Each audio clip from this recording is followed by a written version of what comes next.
how to make a good personality.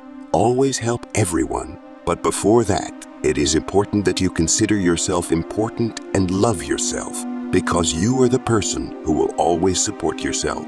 Appreciate the time, and time will also appreciate you. It means to say that always do your work on time. Listen to something good which will help you to increase your motivation and make you fulfill your dreams. And if you can read books, then it is even better. Always be with good people, because it is true that you become like the people you hang out with. While conversing with anyone, listen and understand the other person's point of view.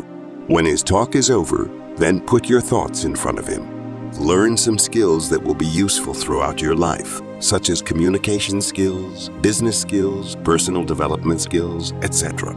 Always wear nice clothes. By good clothes, I do not mean that you have to wear expensive clothes. It means that your clothes should always be neat and clean. Friends, if you like the video, then please like it and share it, so that we keep bringing more such videos for you, as well as subscribe to the channel.